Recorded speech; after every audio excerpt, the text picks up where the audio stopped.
سلسلے کو جاری رکھتے ہوئے چند حدیثیں آپ کی خدمات عالیہ میں عرض کی جا رہی ہیں۔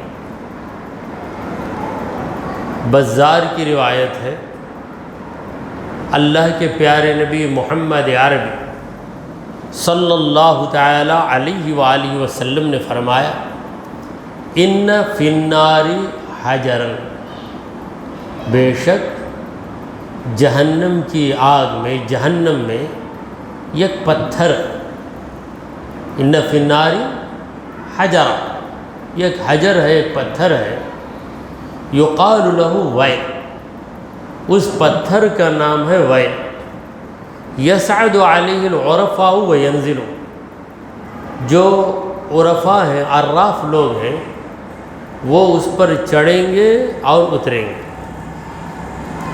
اس حدیث کے ذریعے ہمارے پیارے آقا محمد عربی صلی اللہ علیہ وسلم یہ سمجھا رہے ہیں کہ عرافی، اس کا مطلب ہے یہ دعویٰ کرنا کہ میں تمہاری قسمت جانتا ہوں، مستقبل میں کیا ہونے والا ہے یہ میں بتاؤں گا، تو لوگوں کو بتا کر اسے دھندا بنا کر لوگوں سے پیسے وصول کرنا، اس کام کے کرنے والے کو کہتے ہیں عراف۔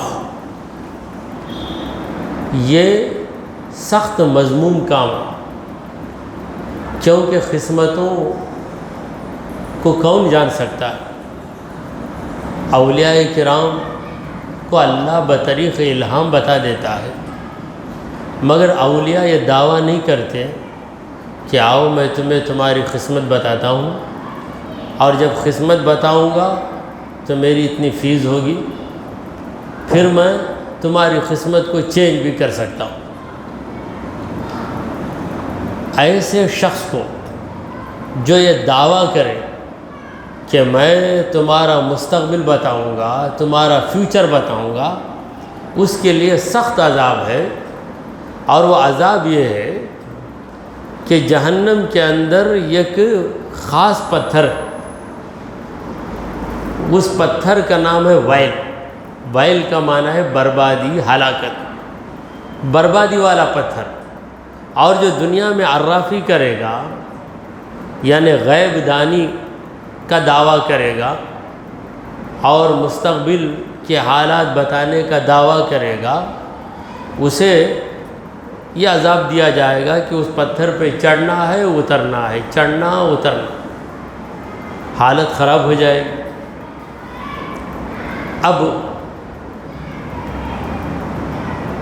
کسی سے ہم دعا کی درخواست کر سکتے ہیں کہ دعا کیجیے کہ میرا ایک کام بن جائے، ہم استخارہ کر سکتے ہیں، بلکہ استخارہ کرنا تو ایک ایسا کام ہے جس کا حکم ہمارے نبی کریم صلی اللہ علیہ وسلم نے دیا ہے۔ وہ استخارہ کیا ہے کہ 2 رکعت نماز پڑھو، دعا استخارہ کرو، پھر اللہ کی طرف سے اشارہ ہوگا، یا خواب میں ہوگا، یا یوں ہی دل میں کوئی خیال آ جائے گا، دل جدھر جم جائے گا سمجھنا کہ مجھے اشارہ ہوا ہے۔ استخارے کی اجازت ہے، دعا کی درخواست کی اجازت ہے، رائے لینے کی اجازت ہے، مگر یہ دعویٰ کرنا کہ میں تمہاری قسمت بتاؤں گا اور تمہاری بگڑی ہوئی قسمت کو میں بنا بھی سکتا ہوں، اور اسے ایک دھندا بنا لینا، یہ جو نجومیوں کا کام ہے، یہ ایک مذموم ناجائز کام ہے، اور اس دھندے کے ذریعے جو لوگ روزی حاصل کرتے ہیں وہ ناجائز طریقے سے روزی حاصل کرتے ہیں۔ تو یہ بات اس حدیث سے معلوم ہوئی۔ دوسری حدیث سنیے، اللہ کے پیارے نبی محمد عربی صلی اللہ تعالی علیہ وآلہ وسلم نے ارشاد فرمایا، ان الرجل لیصلی 60 سنہ، یقیناً ایک شخص نماز ادا کرتا ہے 60 برس، یعنی ریگولر نمازی ہے 60 سال۔ یہ 60 سال کا جو عدد ہے یہ کثرت کو بتانے کے لیے ایسا نہیں 60 سال 40 سال کرے گا یا 70 سال کرے گا، تو یہ جو عدد ہے یہ حد بندی کے لیے نہیں ہے، کثرت کے بیان کے۔ جیسے ہم کہتے ہیں 50 بار میں اسے بول دیا، 50 بار ہی بولے گی، 40 پر 9 بار نہیں بولے گی، ایسا نہیں پوچھ سکتے۔ 50 کا جو عدد ہے 1000 بار بولا بھائی پھر بھی میری بات نہیں سنتا، تو یہ 1000 بار کا مطلب یہ نہیں کہ گن کے 1000 بار، 1000 بار کا معنی کئی بار بول دیا ہوں۔ تو یہ 60 سنہ 60 سال، یعنی اتنی لمبی مدت ایک شخص نماز پڑھتا ہے، وما تقبل له صلاۃ، اس کی نماز قبول ہی نہیں ہوتی۔ 60 سال نماز ادا کیا، نماز اس کی کیا نہیں ہوئی؟ قبول نہیں ہوئی۔ کیوں قبول نہیں ہوئی؟ ہمارے نبی کریم صلی اللہ علیہ وسلم فرما رہے ہیں لعلہ یتم الرکوع ولا یتم السجود، شاید وہ رکوع تو مکمل کرتا ہے مگر سجدہ مکمل نہیں کرتا، وَيُتِمُّ السُّجُودَ وَلَا يُتِمُّ الرُّكُوعَ، سجدہ پورا کرتا ہے اور رکوع پورا نہیں کرتا، یعنی جھٹ نماز ادا کرتا ہے۔ رکوع صحیح ڈھنگ سے کر لیا تو سجدے کے اندر جلدی کیا، سجدہ صحیح ڈھنگ سے کیا تو رکوع کے اندر جھٹکا مارا۔ تو رکوع اور سجدہ یہ نماز کے بڑے اہم رکن ہیں۔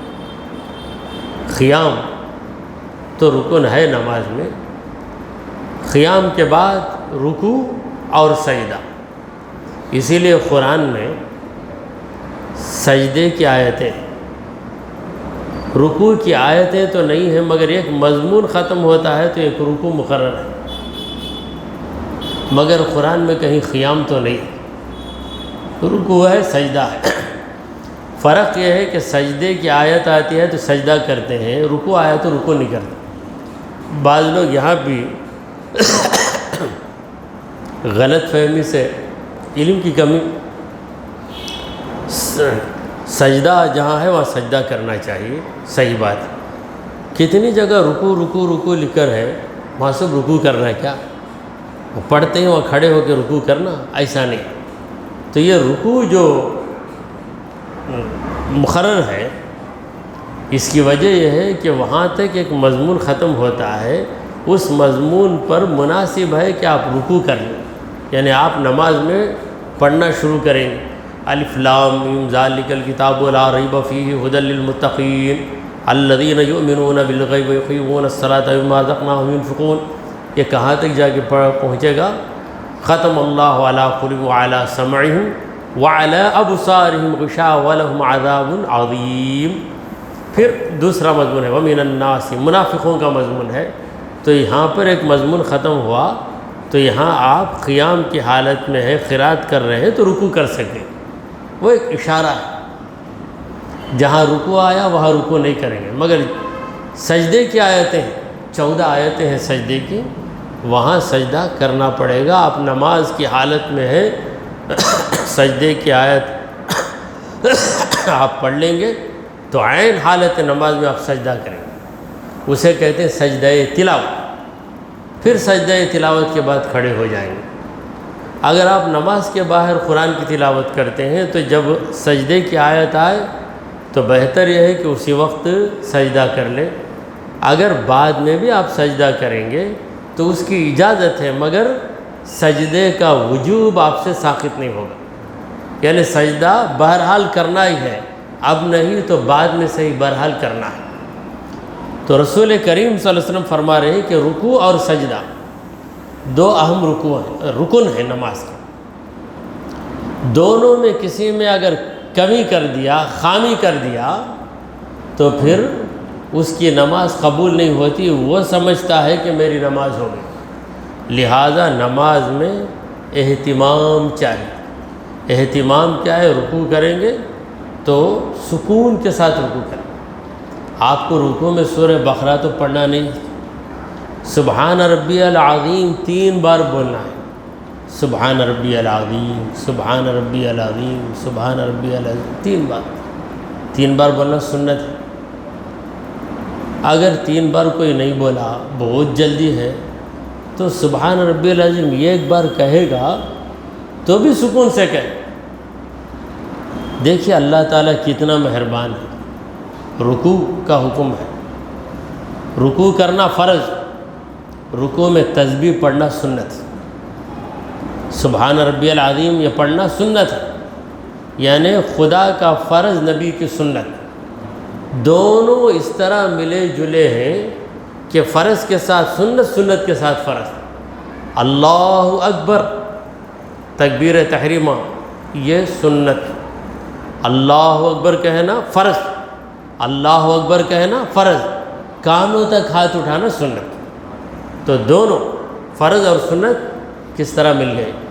رکوع میں رکوع کرنا فرض اور سبحان ربی العظیم کہنا سنت، 3 بار ہی کہنا ہے۔ آپ 3000 بار تو پڑھنا نہیں ہے۔ اگر 3000 بار پڑھنا ہو جاتا تو حالت کیا ہوتی ہماری؟ تسبیح کا رکھنا لازمی ہو جاتا، آدھا دن گزر جاتا۔ مگر پروردگار بڑا مہربان ہے، اس نے اپنا قاعدہ یوں بیان کیا قرآن میں، اللہ کی رحمت کا قاعدہ، یرید اللہ بکم اليسر ولا یرید بکم العسر، وہ تمہارے ساتھ آسانی ہی پسند کرتا ہے، تم کو تکلیف میں رکھنا پسند نہیں کرتا۔ ہر عبادت میں آسانی، نماز میں کتنی آسانی، بہت آسان ہے نماز، مگر شیطان اسے بھاری بنا دیتا ہے، اتنی بھاری اللہ تعالیٰ فرماتا ہے وَإِنَّهَا لَكَبِيرَةٌ، نماز بہت بھاری چیز ہے، إِلَّا عَلَى الْخَاشِعِينَ، مگر جن کے دلوں میں خشوع و خضوع ہے ان کے لیے نماز بہت آسان چیز ہے۔ اب خشوع کب آئے گا؟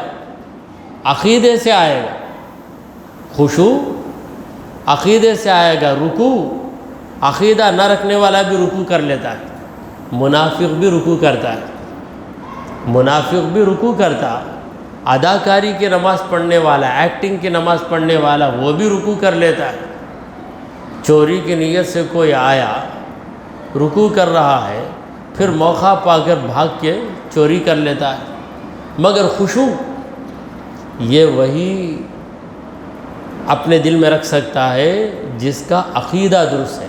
اسی لیے اللہ نے کہا کہ الذین یظنون انہم ملاقو ربہم، جن لوگوں کا عقیدہ ہے کہ وہ اپنے رب کے سامنے ہیں، ملاقو ربی، ملاقون ملاقی کی جمع ہے، ملاقی کا معنی کیا ہے؟ ملاقات کرنے والا، میں میرے رب سے ملاقات کر رہا ہوں، یہ عقیدہ رکھے گا تو ضرور خشوع آئے گا۔ یہ عقیدہ ہی نہیں ہے، رسم کی نماز، رسمی نماز، جیسا کہ علامہ اقبال نے کہا میں جو سر بسجدہ ہوا کبھی تو زمین سے آنے لگی صدا۔ یہ علامہ اقبال کا حال وہ بیان کر رہے ہیں، مگر میں کہتا ہوں کہ یہ کہ غافل نمازی کی حالت، غافل نمازی کی حالت علامہ اقبال اپنے نام سے بیان کر رہے ہیں، ورنہ علامہ اقبال تو خشوع و خضوع والے انسان تھے۔ جو میں سر بسجدہ ہوا کبھی تو زمین سے آنے لگی صدا، تیرا دل تو ہے صنم آشنا، تجھے کیا ملے گا نماز میں؟ تیرے دل میں صنم ہے، بت ہے، کبھی حکومت کا بت، دولت کا بت، عورت کا بت، شہرت کا بت، کتنے بت تیرے دل میں ہیں، تجھے کیا ملے گا نماز میں؟ تو رکوع سجدہ یہ 2 اہم رکن ہیں، اور دونوں کی جان، رکوع کی جان اور سجدے کی جان کیا ہے؟ خشوع و خضوع۔ الذین هم فی صلاتہم خاشعون قد افلح المؤمنون، پروردگار نے کہا کہ مومن کامیاب ہو چکے، قد افلح المومنون، مومن کامیاب ہو چکے۔ مومن کون ہیں، ان کی پہچان کیا ہے، ان کی علامت کیا ہے؟ الذین هم فی صلاتہم خاشعون، جو اپنی نماز میں خشوع کرتے ہیں۔ رکوع تو ہر نمازی کا ہو جاتا ہے، مومن کا رکوع بھی ہوتا ہے، منافق کا رکوع بھی ہوتا ہے۔ تو فرض اور سنت، سجدے میں سجدہ کرنا فرض، مگر سجدے میں جو تسبیح ہم پڑھتے ہیں سبحان ربی الاعلیٰ، سبحان ربی الاعلیٰ، یہ تسبیح کیا ہے؟ یہ سنت ہے۔ پوری نماز کا آپ جائزہ لیجئے، فرض اور سنت ملے ملے ہیں، ملے ملے، اور اللہ نے ہر عبادت کو آسان کیا۔ روزہ، روزے کو بعض لوگ بڑا بوجھ سمجھتے ہیں، حالانکہ روزہ جو اللہ نے مقرر کیا اس میں بہت سی آسانیاں ہیں۔ پہلی آسانی یہ ہے کہ روزہ چند گھنٹوں کا ہوتا ہے، 24 گھنٹوں کا نہیں ہوتا، صبح صادق سے غروب آفتاب تک۔ اگر روزہ ایسا ہو جاتا کہ صبح سے لے کر عشاء کی نماز تک تم کو روزہ رکھنا ہے تو کتنا لمبا روزہ ہو جاتا، یا 24 گھنٹے کا روزہ رکھو، صبح صادق سے دوسری صبح صادق تک ایک روزہ، تو بھی بڑی تکلیف ہو جاتی۔ تو اللہ تعالیٰ نے دن میں روزے کو فرض کیا، رات میں روزے کو فرض ہی نہیں کیا۔ جاہلوں کے سوالات بھی عجیب ہوتے ہیں۔ روزہ دن میں رکھنا تو صبح کو سحری کرنا، اگر میں رات میں روزہ رکھنا چاہوں تو کب سحری کروں پوچھا، تو کیا جواب دیں؟ ایک لطیفہ سننے میں آیا کہ ایک مفتی صاحب کے پاس ایک شخص آیا سوال کرنے کے لیے۔ کیا سوال؟ ایک مسئلہ پوچھنے آیا، مگر مسئلہ پوچھنے کے پہلے بے تحاشا رو رہا ہے۔ تو مفتی صاحب نے اس سے پوچھا کہ بھائی روتے کیوں ہو، وجہ بتاؤ، کیا ہو گیا تم کو؟ اگر ایسا ہی روتے رہیں گے تو میں بہت دیر تک نہیں بیٹھ سکتا، مجھے دوسرے کام ہیں۔ آخر سنبھل کر کہا کہ میری بیوی کا انتقال ہو گیا۔ ٹھیک ہے، انا للہ و انا الیہ راجعون، اللہ تمہاری اہلیہ کی مغفرت کرے۔ اب کیا پوچھنا ہے؟ ایک مسئلہ پوچھنا ہے۔ کیا؟ میری عدت کتنے دن ہے؟ پوچھا میری عدت کتنے دن ہے؟ یعنی اسے یہ بھی پتہ نہیں کہ عدت صرف عورت کو ہوتی ہے، مرد کو نہیں ہوتی۔ اب مفتی صاحب بھی بڑے شریر تھے، انہوں نے کہا کہ للذکری مثل حظ الانثیین، مرد کا حصہ ہمیشہ ڈبل ہے، لڑکی کو ایک حصہ ملے گا، لڑکے کو ڈبل حصہ، لہذا عورت کی عدت 4 مہینے 10 دن ہے تو تیری عدت 8 مہینے 20 دن ہے۔ 8 مہینے 20 دن میں عدت کرنا، کہاں بھی نہیں جانا کہ میں گھر میں رہنا ہے۔ پھر بولے ارے نادان، تو مرد ہے، تو عورت نہیں ہے، تجھے عدت ہی نہیں ہے۔ عدت تو صرف عورت کو ہوتی ہے، مرد کو نہیں ہوتی۔ تو ایسی بہت سی غلطیاں ہیں جو لوگ کرتے ہیں۔ جب مسائل پوچھتے ہیں تو ہمیں بڑا تعجب ہوتا ہے کہ اس قدر علم کی کمی ہے لوگوں کے اندر۔ تو یہ جو محفلیں ہیں، درس حدیث کی محفل یا تفسیر قرآن کی محفل، یہ علمی محفلیں ہیں، ان محفلوں میں معلومات حاصل ہوتی ہیں۔ چلیے ایک اور حدیث آپ کے سامنے عرض ہے۔ ساعتان تفتح فیہما ابواب السماء، 2 وقت ایسے ہیں جس میں آسمان کے دروازے کھول دیے جاتے ہیں، یعنی خدا کی رحمتوں کا نزول ہوتا ہے۔ 2 موقع ایسے ہیں، 2 وقت، ساعتان، 2 ٹائم ایسے ہیں دن رات میں، تفتح فیہما ابواب السماء، آسمان کے دروازے کھول دیے جاتے ہیں۔ وَقَلَّمَا تُرَدُّ عَلَى دَاعٍ دَعْوَتُهُ، ان موقعوں پر کسی دعا کرنے والی کی دعا شاید ہی رد ہوتی ہے، یعنی ضرور قبول ہو جاتی ہے، شاید ہی رد ہو، یعنی ریئر کیس۔ دعا کرنے والا اتنا برا انسان ہے کہ اس کی دعا قبول نہیں ہو سکتی، تو ویسے ملعون انسان کی دعا شاید رد ہو جائے گی، ورنہ جو بھی ان دو موقعوں پر دعا کرے گا ضرور بضرور اس کی دعا قبول ہوگی۔ وہ دو موقع کون سے ہیں؟ عند حضور النداء، جب اذان کا وقت آتا ہے، اذان کے وقت جو دعا کرتا ہے، یعنی اذان کے فوراً بعد یا اذان کے دوران، اذان کے دوران مؤذن کا جواب دینا ہے، جواب دیتے دیتے دل ہی دل میں دعا کر لے، یا اذان کے فوراً بعد اذان کی دعا کرے، پھر اس کے بعد اپنی جو دعا ہے وہ مانگے، تو ایسے موقع پر ضرور دعا قبول ہوتی ہے۔ اور دوسرا موقع کیا ہے؟